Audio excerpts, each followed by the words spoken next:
Salut à tous, bienvenue. Thierry Zetoun a fait son alia depuis le mois de juillet. Il a longtemps regardé les émissions de Kalita pour se mettre dans l'ambiance, dans le bain tout simplement.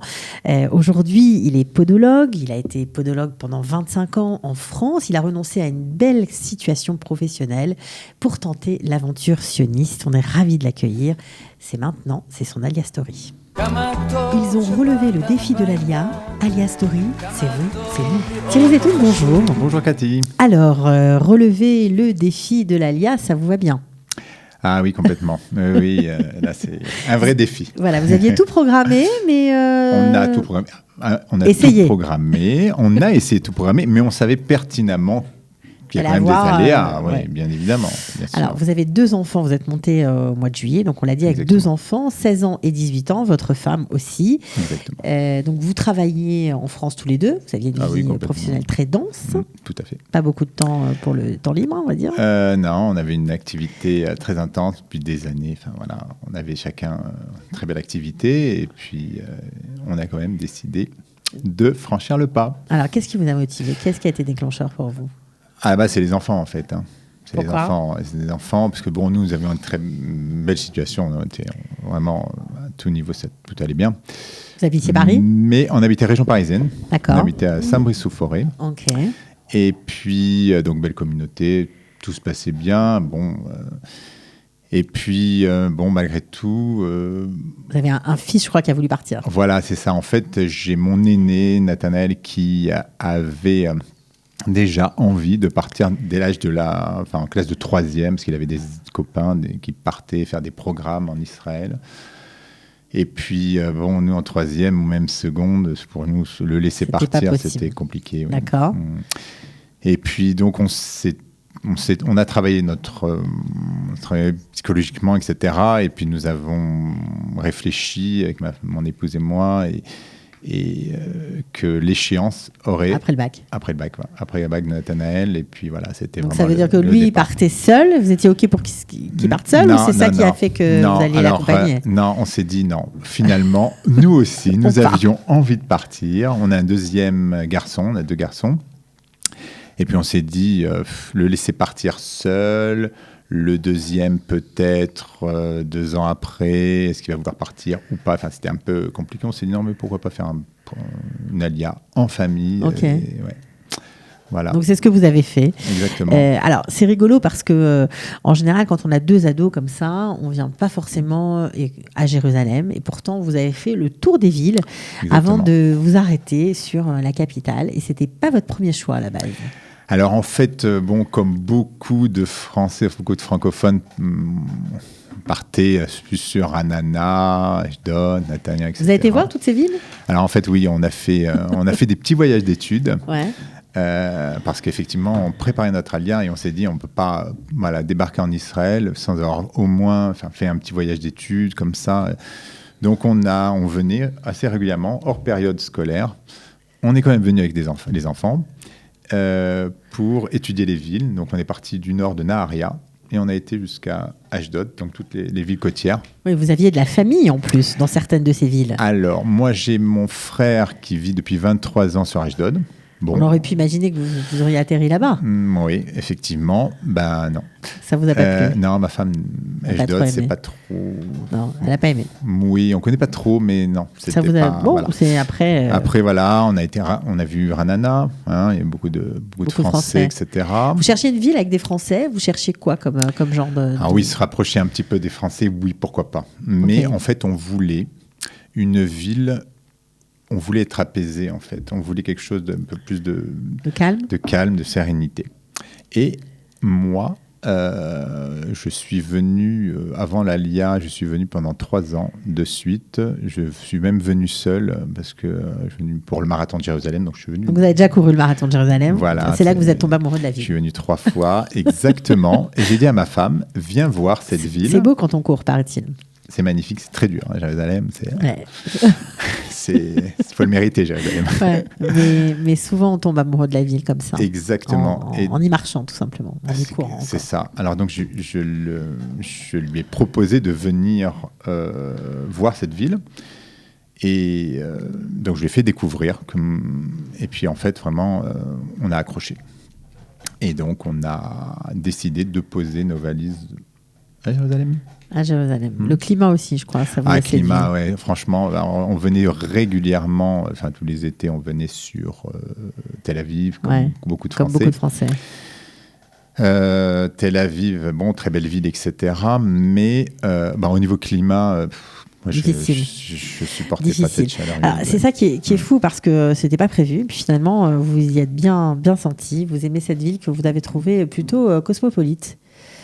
Beaucoup moins religieuse que ce à quoi vous vous attendiez en fait. Oui, c'est vrai que j'ai découvert une ville avec des quartiers, toutes sortes de personnes. Il n'y avait pas que des Haredis, on va dire, des traditionalistes, de tout en fait. Et c'est pour ça que j'ai dit à ma femme, viens voir. Il y a peut-être un endroit où on pourra se sentir bien. En fait. Vous habitez dans quel quartier aujourd'hui ? Arnona. Ok. Alors, vous, bien sûr, une fois que vous avez trouvé la ville, il a fallu s'occuper de vos enfants. Donc, vous avez choisi comment ? Un lycée, c'est pas évident, plutôt israélien, plutôt français. Oui, alors c'est ça. Donc, pour mon aîné, le bac était déjà... a passé son bac, voilà. Il a passé son bac et il est en prépa, il fait un programme Massa. Okay. Donc on est venu grâce à lui, mais lui, en fait, légalement... Il n'est pas encore israélien. Il n'est pas encore israélien, voilà, il est encore touriste.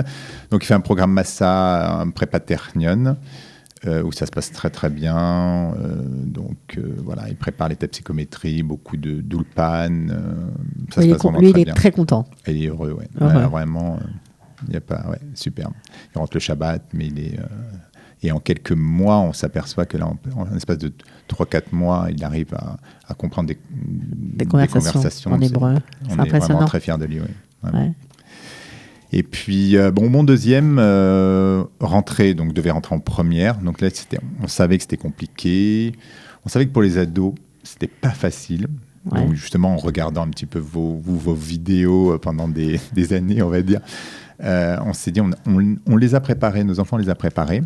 Mais malgré tout, on a été un petit peu confrontés au problème de l'école. On a décidé de le mettre à Holon, Mikvé Israël. Ouais. Une très bonne école, une très bonne directrice, etc. Mais malgré tout, habitant Jérusalem, la distance, on n'avait pas le choix que de le mettre en internat.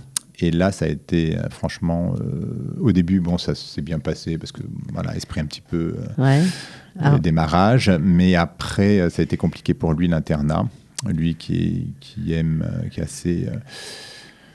ses petites affaires, sa chambre, son intimité. C'est une préparation pour l'armée, paraît-il, l'internat. Oui, alors le pire, c'est qu'il avait fait... Nous, on s'est dit, normalement, il n'y a pas de problème, il a fait le volontariat.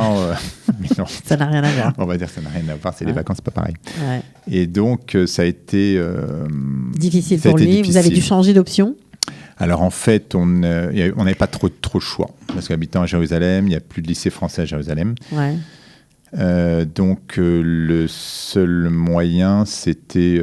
on était un petit peu dépités. Ma femme voulait même lui prendre un studio sur Holon pour qu'il soit un petit peu tranquille, etc. Et lui a décidé, grâce, on va dire, depuis quelques semaines, que le train Jérusalem-Tel Aviv fonctionne, est venu direct. Il a gagné 40 minutes sur son trajet. Il a décidé de lui-même de prendre le train. Donc, ça veut dire de rentrer tous les soirs. Donc il rentre tous les soirs à la maison. Tous les soirs. Ça va mieux ? Ça va beaucoup mieux. Ouais, tant mieux pour vous. Mais le prêt à payer, c'est le transport. Le transport. Après, on s'est dit, finalement, quand on habite en région parisienne, aller travailler à Paris ou aller dans les écoles parisiennes, on va dire que c'est presque pareil. Ouais. Donc finalement... il trouve son équilibre lui aussi. Il a trouvé son équilibre, il s'est remis à faire du sport comme il faisait. Il a de très bons résultats au lycée Maïmonide Mikvé Israël, très bons résultats. Et donc on est heureux maintenant. Maintenant, vous êtes heureux. Voilà. Alors, au niveau du travail, vous n'êtes pas installé, mais vous faites du domicile, puisque vous êtes podologue. Voilà, je suis podologue. Donc là, pour l'instant, comme on vient d'arriver, je propose mes services à domicile. Voilà. Et votre femme ? Et ma femme, alors là, pour l'instant, ne travaille pas encore. Okay. On fait de l'ulpan tous les deux. Vous faites l'ulpan tous les jours ? Ouais. Alors non, c'est 3 fois par semaine, l'ulpan de Moracha. 3 fois par semaine et le soir. Et ça se passe bien avec... on a une prof Martine qui est très sympa et ça se passe très bien. Donc on sait que voilà, l'intégration par l'Ulpan. Ouais, c'était ce que vous aviez prévu? Vous avez toujours il y a un petit décalage, il y a des choses que vous n'aviez pas appréhendées, il y a des choses que vous adorez faire et auxquelles vous n'aviez peut-être pas pensé? Moi, personnellement, je me sens bien ici. En fait, franchement, j'ai accroché tout de suite. Bon, après, c'est effectivement, les mentalités sont différentes. D'accord. J'étais préparé à la chutzpah de certains, etc. On était préparés. Ouais. Donc, presque, moi, j'avais anticipé. Vous n'êtes pas du tout choqué, tout va bien? Moi, je ne suis pas choqué. Moi, je me sens vraiment bien ici. Franchement, je suis dans mon élément, en fait. Mais c'est génial. Ouais, franchement, en très peu de temps, je suis dans mon élément. Après, pour tout vous dire, franchement, pas de nostalgie de la France. Ça fait que 6 mois que je suis là. Oui, non, mais bien sûr. Non, mais c'est pas une question de nostalgie. C'est juste pour voir, après 6 mois, un petit point. Moi, personnellement, je suis heureux. Bon, pour ma femme, c'est, on va dire, un peu plus compliqué. Parce qu'elle n'a pas encore d'activité professionnelle. Voilà, c'est ça. Elle ne travaille pas encore. Donc, bon, attention, il faut dire, la vérité, c'est qu'elle s'est occupée de du déménagement. Bah oui, il y a beaucoup de choses à faire quand on arrive. Donc, c'est normal, il faut prendre patience. Exactement, vous imaginez. Il faut se reposer un petit peu après. Enfin, c'est ça, en fait. On va dire la préparation de l'ALIA, le déménagement, le cadre, le truc. En fait, c'est elle qui a tout géré. Qui a tout géré. Elle me reproche parfois. Ouais, c'est vrai que moi, mon but, c'était de travailler jusqu'au bout, la dernière minute en France. Ouais, c'était normal. Et puis, jusqu'à la passation la vente de mon cabinet, la passation de mon activité. Mais ma femme a tout géré. Donc, c'est vrai que le contre-coup, c'est un peu compliqué pour elle. Mais elle est heureuse. Ça prend du temps, mais ça va aller. Elle est heureuse d'être là, bien sûr. Ouais. Mais voilà, on va dire qu'il y a un petit contre-coup. Mais j'espère et je pense que ça va aller dans le bon sens. Qu'est-ce qu'on peut vous souhaiter ?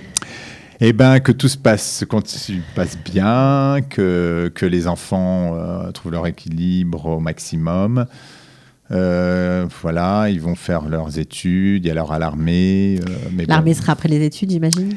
Alors, l'armée, voilà, on ne sait pas encore, parce que pour l'aîné, il est en train de, suivant les tests psychométriques, etc., suivant comment il peut rentrer ou pas, suivant il peut des fois intégrer l'armée, mais au sein des études et faire l'armée en parler. Donc là, on ne sait pas, il préfère pas faire trop de projets, mais voilà, bosser un maximum et réussir ses tests. Et puis pour le deuxième, bon, il fera, je pense, obligatoirement l'armée après son bac. Mais ce qui sera vraiment, on sait pertinemment que l'armée sera vraiment le moyen de s'intégrer pour eux. Ça va être magnifique. Quoi, ouais. Bon, en tout cas, bravo pour votre patriotisme. On vous souhaite bonne chance. Super, merci. Et on va finir avec la musique de l'ALIA, parce que quand vous prépariez les cartons, il y avait une petite musique que vous entendiez. Voilà, une chanson qu'on connaît très bien tous ici, mais c'est vrai que ça va vous rappeler des souvenirs. Peut-être que vous n'étiez pas le seul à écouter cette chanson en boucle. À bientôt, en tout cas. Merci beaucoup, Cathy. Merci de m'avoir reçu. Merci. De rien. Et que des bonnes choses. Merci. Ciao, ciao. Ça rappelle des souvenirs. Hein. Ouais, exact. C'est vrai, là, on chantait, les enfants chantaient.